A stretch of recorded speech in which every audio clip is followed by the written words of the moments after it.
sommes à Villeneuve-sur-Seine, en banlieue parisienne. Bah allez princesse, au lit, n'oublie pas que t'as un contrôle de maths demain. Oui, je sais. Allez les petites princesses dans le chat. Les petites princesses dans le chat, là au lit. Allez. Qu'est-ce que vous faites encore là les mecs? Il est 21h46, bientôt 22, faut aller au lit. Demain il y a contrôle. T'as bien révisé? Oui, je suis au point papa. Frédéric et Anne-Sophie sont mariés depuis 15 ans. Ils élèvent ensemble leur fille unique Manon, âgée de 14 ans. Je vais aller me coucher moi aussi. Il m'a Jotab à la télé? Il m'a de quoi à la Au télé? point papa. Non, il y a un truc. Ah si, c'est vrai, c'est l'épisode de l'espion. C'est l'épisode du mec.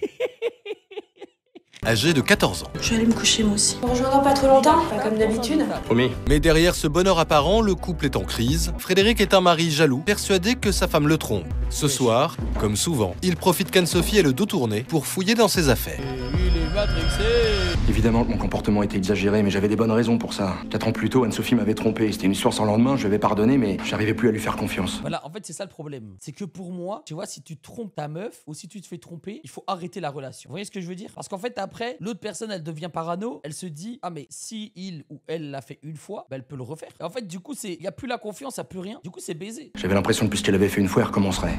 Je m'étais pas trompé. Parce que ce fameux soir, c'est un mail de son ex sur lequel je suis tombé. Anso, tu me manques. Je n'arrive pas à t'oublier. Je t'en prie, dis-moi vite quand tu es libre, qu'on se regarde un Jotable de Lemed, je t'embrasse Pierre. Quoi? Pour Frédéric, Les gars, votre copine vous trompe ou votre mec vous trompe, mais il ou elle vous trompe en regardant un Jotable de Lemed avec son nouveau petit ami. Pas grave en vrai. En vrai, pas grave les mecs. En vrai, il y a pire dans la vie, non? Ah bah ça va alors, je pardonne. Anne-Sophie le trompe à nouveau. Tu revois Pierre? Anso, je te parle, est-ce que tu revois Pierre? Je te préviens, j'ai pardonné une fois, mais pas deux. Ça y est, ça recommence. Alors pourquoi Pierre t'envoie des mails à minuit et demi? Pour te dire que tu lui manques, qu'il a besoin de te parler, qu'il arrive pas à t'oublier. Tu lis mes mails maintenant? Mais attends, mais elle va vraiment retourner la situation là? Elle va même pas en parler, je la quitte. Non mais là faut la quitter instantanément. Faut en finir.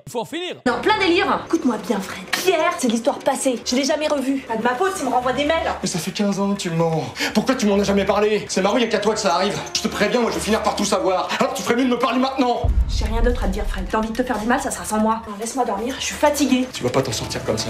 Si j'avais eu quelque chose à me reprocher, j'aurais fait mes excuses. Mais là, c'était quand même pas de ma faute. Bah attends, t'as un mail de Pierre à minuit et demi qui dit tu me manques, t'arrêtes pas de penser à toi, etc. C'est pas de ta faute. Tu lui as fait quelque chose à Pierre pour qu'il soit comme ça. Tu lui as brou le patapim. Le patapim pour qu'il soit comme ça. Voilà, faut dire les termes. Pourquoi tu m'en as jamais parlé? C'est marrant, y'a qu'à toi que ça arrive. J'étais épuisée des crises de jalousie de Fred. Je l'avais trompé une fois et je m'en voulais. Et lui, il me le faisait payer tous les jours. Alors là, cette histoire de mail, ça a tout déclenché.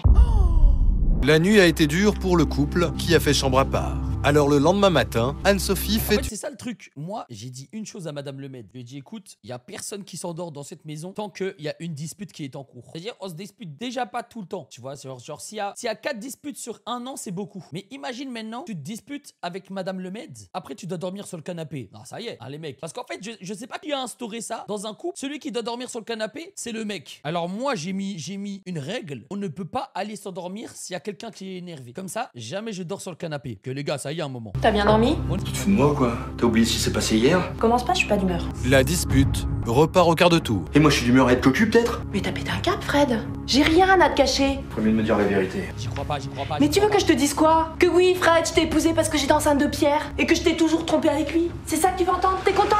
T'es pas bien. Attends, tu me prends pour un con? C'est pour ça qu'il est revenu ton Pierre pour voir Manon? Il pourrait être son père ou pas? Réponds! Arrête, tu vas trop loin. Je vais le faire le test, comme ça je saurai qui est le père. Frédéric veut en avoir le cœur net et va faire un test de paternité. Pierre serait le daron de sa propre fille et ça ferait genre 15 ans qu'elle le trompe avec Pierre. Non, ce serait une dinguerie. Franchement, les mecs, si nous ont concocté ce scénario, je vous le dis, c'est le jetable le plus bizarre que j'ai vu de ma vie. N'en revenez pas, il avait complètement perdu la tête avec cette histoire. J'étais sûre de moi, donc moi, ce test, il me faisait pas peur. Et puis je me disais au moins qu'il serait obligé de s'excuser quand il recevrait les Bro résultats. n'est pas le père. Carrément, là, Bro n'est pas Pierre. Bro n'est pas Pierre. Bonjour ma chérie. Et Ça va durer là, encore longtemps je prendrai ma fille comme ça par les épaules. Je la fixe pendant au moins 3 minutes comme ça, sans dire un mot. Je la fixe dans le blanc des yeux et je recherche n'importe quel point de beauté, n'importe quel trait physique qui pourrait me ressembler. Si je vois aucun trait physique qui me ressemble, allez, tu viens avec moi, je t'emmène à l'école. Hop, direction l'hôpital, test sanguin pour nous deux. Y a pas d'école aujourd'hui. On va savoir le fin beauté d'histoire. Dispute. Parce que sinon, j'irai dormir chez une copine. Non, c'est terminé. Hein, Fred, c'est terminé. Terminé, c'est ça, ouais. Frédéric n'a plus qu'une idée en tête, savoir si Manon est bien sa fille. Je sais que c'était stupide, mais je voulais juste qu'Anne-Sophie Anne-Sophie comprenne à quel point j'étais blessé. J'étais aveuglé par la colère, comme on dit. Alors je suis allé sur internet et j'ai trouvé un labo en Belgique.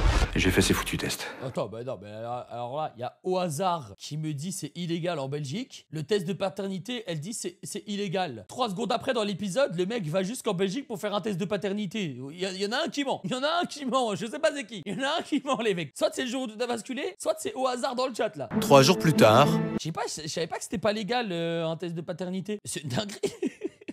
Ça veut dire, il y a un enfant, il est là. Tu dois être sûr à 100%, frère. Sinon, force à toi. les résultats du test de paternité sont arrivés. Anne-Sophie est sereine, et pourtant... T'es pire que ce que je croyais en fait.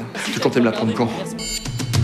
Négatif. Quoi? Mais c'est impossible. Mais écoute, c'est du délire, je sais quand même. Oh, le mec, il a fait Paris BX en 1 heure ou quoi? C'est quoi ça? J'ai le père de ma fille. Tu m'as toujours pris pour un con, t'es vraiment une salope. Mais écoute-moi, pour une fois, je te dis, je t'ai pas trompé. Ces tests sont pas fiables. Ils sont fiables. Et ça, je te le pardonnerai jamais. Et je te préviens, si ce type vient pour chercher Manon, je te jure, je le démolis, moi. Écoute-moi, il doit y avoir une erreur. On va refaire les tests, je vais les refaire aussi. Est-ce que tu veux lâche-moi?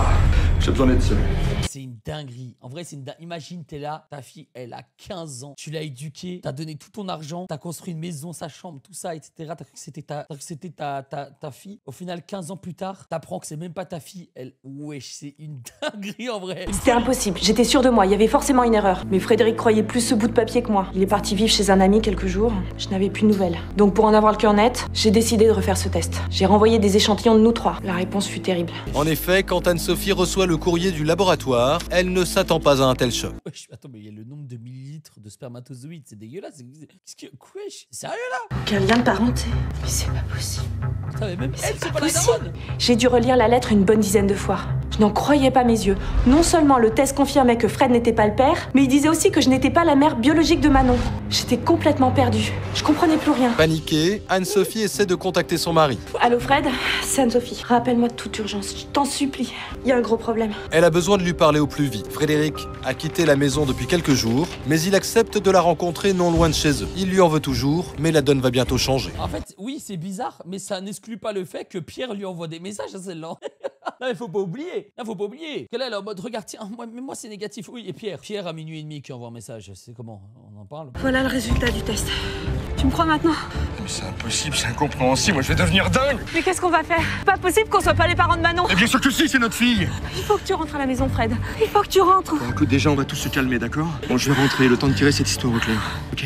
Ouais, bien sûr. Mais comment on va faire? J'en peux plus, Fred. Ça veut dire quoi, tout ça? J'ai entendu dire qu'il y avait des gens spécialisés dans ce genre d'enquête, je vais m'enseigner. Mais surtout, il faut rien dire à Manon. Mais les gars, mais vraie question. Vous vous faites échanger à la naissance et c'est une autre famille qui vous éduque. Mais depuis la naissance, vous repartez chez vos darons? Enfin, chez les vrais? C'est impossible, frère. Tu les connais même pas, tu sais. Et le pire, c'est que ça a dû exister, les mecs. Hein. Ça a dû exister. Déjà, c'est un jetable, donc c'est inspiré de faits réels. Ça a dû exister. Fallait aller au bout de tout ça. Alors j'ai tout misé sur le travail du détective privé, mais ça lui a pris un temps fou. Il fallait qu'il refasse les tests ADN, qu'il interroge les sages-femmes, les médecins, qu'il épluche tous les dossiers de la maternité. Enfin bref, c'était un temps interminable. Le plus dur pour nous, c'était de faire semblant de mon Manon. Ça, c'était primordial. Fallait la préserver. Au bout de plusieurs semaines, le détective engagé par Frédéric et Anne-Sophie a enfin bouclé son enquête. Bon, allez, vas-y. Je peux pas croire que dans ce monde, un détective existe. Et encore moins aujourd'hui. Tu vois, encore aujourd'hui, t'as les réseaux sociaux. En fait, juste avec les réseaux sociaux, t'as tellement d'infos sur tellement de gens que t'as même plus besoin d'un détective privé, wesh. Pour eux, l'heure de vérité est arrivée. Selon le rapport de l'enquête, T'en fous du baratin, va à la conclusion. bébé échangé à la naissance.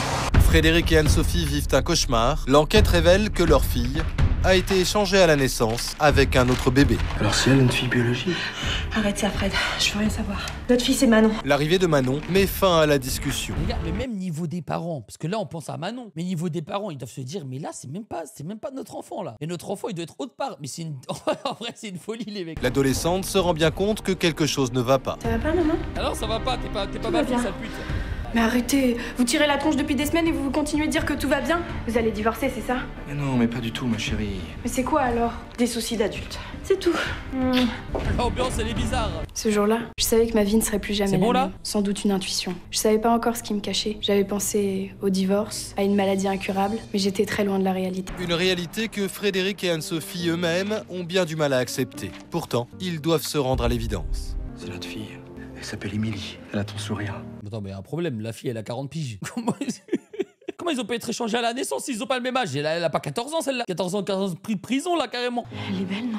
Manon n'est pas loin. Si ses parents veulent garder le secret, ils doivent être vigilants. Faut être plus discret. On joue avec le feu, là. Il faudra bien qu'elle l'apprenne de toute façon. Le jeu d'acteur, il est tellement hard.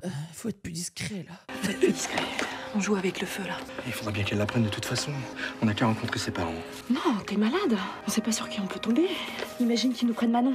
Bon, déjà, on va se calmer et puis on va réfléchir. Non, on va rien changer du tout. C'est notre secret. Je voulais pas faire de mal à Manon. Mais Fred avait raison. On pouvait pas s'arrêter là. Le mal était fait. Il fallait aller au bout de notre démarche. En fait, c'est encore plus bizarre. C'est encore plus bizarre si maintenant ils se disent, bon, on échange. On rééchange. Je crois carrément, en fait, faut soit garder l'histoire pour eux-mêmes. Ah, je sais pas, les gars, c'est compliqué en vrai. En vrai, c'est compliqué. C'est-à-dire rencontrer l'autre famille et Emily. Quelques jours plus tard, c'est donc très décidé que le couple se prépare à rencontrer. Comment tu peux échanger un bébé à la naissance? Je crois il y a un moment, quand tu nais, on te met dans une pièce avec plein de bébés. Et je crois peut-être il y a 2 bébés, ils se ressemblent. L'infirmière, elle fait n'importe quoi. Frédéric a pris rendez-vous avec elle, mais il ne lui a pas dit pourquoi. Oui, en gros, peut-être vos parents, c'est pas vos parents. C'est exactement ce que ça veut dire, les mecs. La mère sera seule. Le père est décédé il y a un peu plus d'1 an. La pauvre. Ouais, c'est ouf. Et tu lui as annoncé les choses comment? Je lui ai menti, bien sûr. Je lui ai dit que j'étais journaliste, que je faisais une enquête sur les jeunes ados. Elle a accepté. À cet instant, Manon, qui rentre du collège, voit ses parents partir ensemble. Leur attitude l'intrigue. POV, moi, la première fois que je joue à Granny. J'y comprenais plus rien. Quelques jours plus tôt, ils se pourrissaient. Et là, ils étaient à nouveau complices. Mais bizarre. Je voulais savoir. Manon sent bien que ses parents lui cachent quelque chose. Profitant de leur absence, elle fouille la maison de fond en comble à la recherche d'un quelconque indice. Les gars, ça, par contre, comment moi je faisais ça de fou, les mecs. Dès que je voyais ma mère, elle était bizarre. Je voyais, elle voulait me cacher quelque chose. Dès qu'elle partait chez ma tante, chez ma grand-mère et tout, moi je disais, ah non, je peux pas venir avec toi, j'ai trop de devoirs. Je commence à fouiller toute la maison, les mecs. Comme si j'allais trouver un truc de ouf. Au final, je tombais sur rien du tout.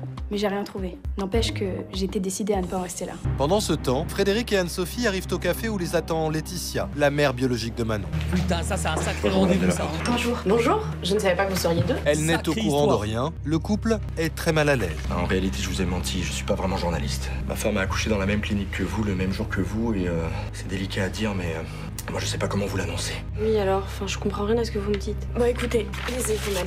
Pour prouver ce qu'ils avancent, Frédéric et Anne-Sophie ont apporté le rapport du détective privé. Comme vous pouvez le constater, nos bébés ont été échangés à la naissance. Mais qu'est-ce que c'est que cette histoire? Qu'est-ce que ça veut dire? Croyez bien qu'on est aussi perdus que vous. On s'est dit que vous aviez le droit de savoir vous aussi. Mais non mais c'est pas possible. Donc là, on t'annonce que ton enfant, depuis le début de ta vie, enfin depuis le début de sa vie, c'est pas ton enfant. Et elle, mais non, mais c'est pas possible. Mais c'est pas possible, en fait. Qu'est-ce que... Pourquoi vous me dites ça? Pourquoi moi? Papa. Les gars, pourquoi il y a Kim Jong-un? Pourquoi il y a Kim Jong-un là? On est où? On est où en fait? Je comprends pas. Excusez-moi.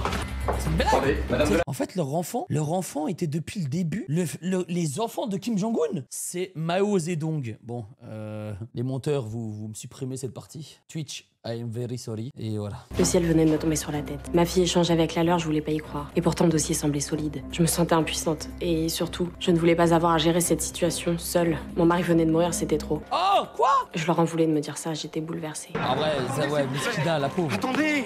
Même si c'est vrai, je vous ai interdit de prendre contact avec Émilie sans mon consentement. Il faudrait bien que Manon et Émilie le sachent, c'est important pour tout le monde. Non, enfin je sais pas, on n'en est pas là. La pauvre. Putain, c'est vrai, le mari, Miskin, il est mort avant de tout savoir. C'est une dinguerie quand même. Écoutez, je vais Wesh, le cadreur. réfléchir et faire mes recherches de mon côté. Les gars, le cadreur à Kai Cenat, là. Le cadreur du drone de Kai Cenat, il fait un 360, le truc il va à gauche, à droite, qu'est-ce qui se passe? Écoutez, je vais réfléchir et faire mes recherches de mon côté et je vous recontacterai. Je lui en voulais pas du tout d'avoir réagi comme ça. Vous imaginez? Quelqu'un venir vous annoncer que votre fille n'est pas votre fille? Moi, tout ce que je voulais, c'était rétablir la vérité. Pouvoir reprendre une vie plus ou moins normale. Mais au même moment, au domicile familial, après des heures passées à fouiller, Manon finit par trouver le dossier du détective. Elle découvre toute la vérité. Putain, par contre, ça c'est quand même une Sa vie bascule dinguerie. en quelques minutes. Ça, c'est une vraie Jamais je dinguerie. n'aurais pensé à ça. Mes parents n'étaient pas les miens. Depuis quand ils le savaient? Pourquoi ils m'avaient rien dit? J'avais mal et je me sentais trahie. Toute ma vie venait de s'effondrer. Alors, j'ai pas réfléchi. J'ai fait mon sac et je suis partie, sans même savoir où aller. Non, en fait, ça, les mecs, moi je Le vous dis soir les termes. Les adolescents qui fuguent, ça y est, allez vous faire foutre, vous êtes gênants. La vie de ma mère, vous êtes gênants. Tu vas aller où? T'as pas d'argent, t'as pas d'endroit où dormir, t'as rien du tout, frère. T'es là, t'as un toit, t'as une maison, tu peux dormir chez toi, frère. Ça y est, rentre chez toi, râle si tu veux, dors dans ton lit, fais quelque chose. Mais ça y est, quand même, commence à fuguer. Les parents, ils s'inquiètent. Tout ça parce que t'as le seum. Le soir même, en rentrant chez eux, Frédéric et Anne-Sophie sont à milieu d'imaginer que leur fille a fugué. C'est en trouvant une lettre d'adieu, Ah non. laissée par Manon, Pas vrai. Par contre, la lettre d'adieu, qu'ils carrément. comprennent qu'elle a découvert la vérité. Mais comment elle a pu trouver ce dossier, putain? On aurait dû la prévenir. Imagine ce qu'elle doit penser maintenant. Nous, on prévient la police. Bon, appelle-les, moi je vais voir de mon côté. Bon, je vais appeler ses copines. Les gars, en fait, ça me fait rappeler. Wesh, en fait, j'ai trop d'histoires, les mecs. Les gars, mon cousin, à un moment, il avait eu une mauvaise note. Il a fugué. Les gars, je vous le jure, le lendemain, il s'est retrouvé en Espagne. Il a pris l'avion sans argent. C'est une histoire de ouf, ça, les mecs. Un jour, je la raconterai plus en détail. À 12 ans, un Bruxellois fugue en avion vers Malaga. 9 février 2013. 9 février 2013, frère. C'était à 12 ans, frère. Un jeune Bruxellois de 12 ans a réussi à fuguer jusqu'en Espagne. Papier d'identité et sans billet d'avion. Wesh, il avait même pas sa carte d'identité, il avait rien. Un garçon de 12 ans a pris seul, sans document d'identité ni carte d'embarquement, un avion à destination de Malaga. Rapportent les journaux de Sud Presse samedi. C'est un agent de la Guardia Civile qui l'a remarqué. Errant dans l'aéroport avec son cartable...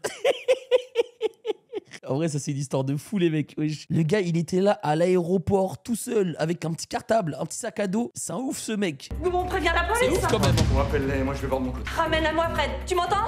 Ramène-la-moi. Cette nuit-là, Fred ne l'a pas retrouvée. Mais très vite, la mère d'une de ses copines nous a téléphoné pour nous dire qu'elle était chez elle. On a essayé de lui parler, mais elle voulait rien entendre. Donc avec Fred, on a décidé qu'on allait laisser passer un petit peu de temps. Les jours passent et les parents de Manon n'ont toujours aucune nouvelle de leur fille. Elle est à Malaga, les mecs. Elle est à Malaga. Anne-Sophie perturbée, on a presque oublié Laetitia de la Porte. Madame Galiban, bonjour. Je peux vous parler? Je voulais vous dire que j'ai bien réfléchi à tout ce qui nous arrive et que mes recherches coïncidaient avec les vôtres. J'en ai parlé à Émilie, elle est au courant de tout. Ça a été difficile, mais elle est mature. Elle est même d'accord pour vous rencontrer. Ma fille, elle l'a pris par hasard et elle l'a très mal pris. Ça fait 3 jours qu'elle est partie chez une copine. Elle veut plus nous parler. Je suis désolée, je peux faire quelque chose? Non, je crois pas. J'étais sûre que ce drame allait finir par rapprocher tout le monde. C'était pas facile, mais moi aussi je voulais rencontrer Manon et voir à qui elle ressemblait. Ma fille Émilie m'a épatée, je l'ai trouvée si mûre. J'ai dit à Anne-Sophie qu'ils pouvaient la rencontrer. Ça n'allait pas faire revenir Manon, mais ça pouvait les aider dans l'épreuve. Alors ils ont pris rendez-vous tous les 3. Le grand jour est enfin arrivé. Émilie rencontre pour la première fois ses parents biologiques, Anne-Sophie et Frédéric. Bonjour, la fille de Laetitia de la Porte. Oui, bonjour Émilie, on t'attendait. Voici Fred, mon mari. Attends, donc là, ça veut dire, pour la première fois de leur vie, ils voient leur vrai enfant. Et elle, pour la première fois de sa vie, elle voit ses vrais parents. C'est une dinguerie, en vrai. Ouais, c'est chaud de fou, frère. En fait, l'histoire, elle est folle. Installe-toi. Non merci, j'ai accepté de vous voir par curiosité, mais ma mère c'est ma mère, hein. Ça change pas. Mais on est d'accord, Émilie, nous on veut juste te connaître. Je sais pas trop quoi vous dire. Je te comprends, pour nous non plus, c'est pas facile. C'est à ce moment que Manon rentre et découvre Émilie face à ses parents. Elle ne le supporte pas. Non mais c'est pas vrai. Attends, Manon, laisse-moi t'expliquer. C'est elle votre vraie fille? Quand j'ai vu cette fille avec mes... Allez, pourquoi elle pète un câble, elle? Vas-y, retourne chez ta daronne. Retourne chez ta daronne, miskine. Je me suis sentie abandonnée. Mon absence ne les avait même pas touchés. Ouais, Manon, en fait, elle veut rien comprendre. Elle whippine tout. Elle en a rien à foutre. Elle commence à réfléchir. Ils continuent leur petite vie tranquille, voire pire, ils ont commencé une nouvelle, sans moi. Non mais c'est dégueulasse. Elle comprend rien. déteste. Vous êtes trop nuls. Attends, Manon! C'en est trop pour Manon, qui préfère fuir la situation. Les gars, mais si ça se trouve, je suis le daron de quelqu'un dans le chat. Hein. Les gars, en vrai, si ça se trouve, les mecs, je suis votre daron. Émilie la rattrape. Manon, attends. Elle est la seule à pouvoir comprendre. Manon, fous-moi la paix. Mais écoute-moi, Manon, fais-moi la paix. Écoute-moi, on est frères et sœurs. Moi, c'est pas facile pour moi non plus, Manon. On vit la même chose, je te rappelle. Manon, c'est pas facile pour moi, Manon. On vit la même chose, je te rappelle. C'est moi, c'est Kylian, c'est Mbappé. Manon. C'est pas facile pour moi non plus, Manon. On vit la même chose, je te rappelle. Laisse parler. Émilie va peut-être trouver les bons mots. mais justement, ils m'ont pas parlé à moi. Il a fallu que je fouille pour apprendre la vérité. Ils ont voulu te protéger. Ils s'y sont peut-être mal pris, mais faut pas leur en vouloir. Je crois que c'est facile pour personne. Parle avec eux. Les gars, Zahma, c'est ça la discussion. Zahma, entre elles deux, c'est ça la discussion, les mecs. Alors qu'elles sont là, elles viennent d'apprendre que c'est même pas leur vrai daron. Y a rien qui va, tout a été whipping depuis la naissance. Genre, elle arrive, elle a 14 ans, elle commence à dire, allez, comprends un peu ce qui est en train de se passer là. Tu comprends pas, il faut que tu fasses un effort. C'est n'importe quoi, c'est n'importe quoi. Moi aussi, j'ai flippé, mais en parler avec maman. Moi aussi, j'ai flippé. On est désolé. On n'a pas eu le temps de parler. T'aurais jamais dû la prendre comme ça. On n'a pas su comment réagir, ma chérie, mais on a fait ce qu'on a pu. On t'aime. Moi aussi, je vous aime. Les gars, on dirait pas le président de l'Ukraine. Pas que ça change. Il est en mode Jotab. On a parlé et pleuré toute la nuit. C'est Ils m'ont très répété que neuillesque. c'était moi leur fille. Ils m'ont aussi expliqué qu'ils avaient besoin d'établir un lien avec Émilie, mais que ça changerait jamais rien entre nous. Ils m'ont même conseillé d'aller voir Laetitia. Au début, j'étais braquée, j'avais pas envie. Puis finalement, j'ai compris que c'était pour mon bien. Quelques jours plus tard, Manon a accepté de rencontrer sa mère biologique. Putain, c'est Devant ouf, les l'adolescente réticente, Laetitia redouble de douceur. C'est pas facile, hein. Ça va mieux avec tes parents? Oui, ça va. Je suis très émue de te rencontrer. mecs. T'as pas l'air du J'espère tout. qu'on va se revoir. On verra. Je suis très ému de te rencontrer. Ça me fait énormément plaisir de te rencontrer. Je cache ma joie. joie. Je suis tellement heureuse de te rencontrer. Faut me laisser un tout petit peu de temps. Tu sais, on a tout le temps qu'on veut pour apprendre à se connaître. C'était bizarre de penser que cette jeune fille que je ne connaissais pas, que je rencontrais pour la première fois, était ma fille. Instinctivement, j'avais beaucoup de tendresse pour elle, mais on était des étrangères. C'est comme Mr. V, elle joue sans émotion. Elle n'a aucune émotion. Elle n'a aucune émotion, regardez. Instinctivement, j'avais beaucoup de tendresse pour elle, mais on était des étrangères. 14 ans après, c'est trop tard pour créer un lien mère-fille. Il fallait en inventer un autre. Et du coup, c'est quoi? Je suis très contente de vous voir. Moi aussi. Tu sais, tu peux me tutoyer si tu veux. D'accord. Elle était vraiment gentille, j'étais contente. Mais j'étais encore plus contente de pouvoir rentrer chez moi et de retrouver mes parents, comme avant toute cette histoire. T'as les pauvres. Depuis cette rencontre, Manon et Laetitia, sa mère biologique, se sont peu vues, mais continuent de se donner régulièrement des nouvelles. Mais gars, ça devait être tellement bizarre, frère. Ça devait être tellement bizarre. C'est comme si là, maintenant, on vous dit, votre daronne, c'est pas votre daronne. Il y a une autre daronne, c'est votre daronne. C'est impossible, tu vois. C'est impossible. Même si maintenant, tu dois tout refaire. C'est-à-dire, elle a même pas été là à ton premier vomi, à ton premier caca, à ton premier pipi au lit. Bon, là, je cite toutes des choses qui sont horribles. Mais c'est bizarre. Par ailleurs, Manon est restée en contact avec Émilie. Leur histoire commune a beaucoup rapproché les deux adolescents. Une belle amitié. Les deux adolescentes, elles sont encore plus proches que la fille avec sa vraie mère. C'est quoi ça? De leur côté, Anne-Sophie et Frédéric ont trouvé un second souffle à leur vie de couple. Entre eux, aujourd'hui, la jalousie a enfin laissé la place à la confiance. Je me pose la question tous les jours. Je suis brune, ma mère est rousse et ma sœur est blonde. Bon, Alison, t'as été trouvée dans une poubelle, voilà, je le dis. Alison, je suis vraiment désolé. Ta mère et moi, on devait te le dire.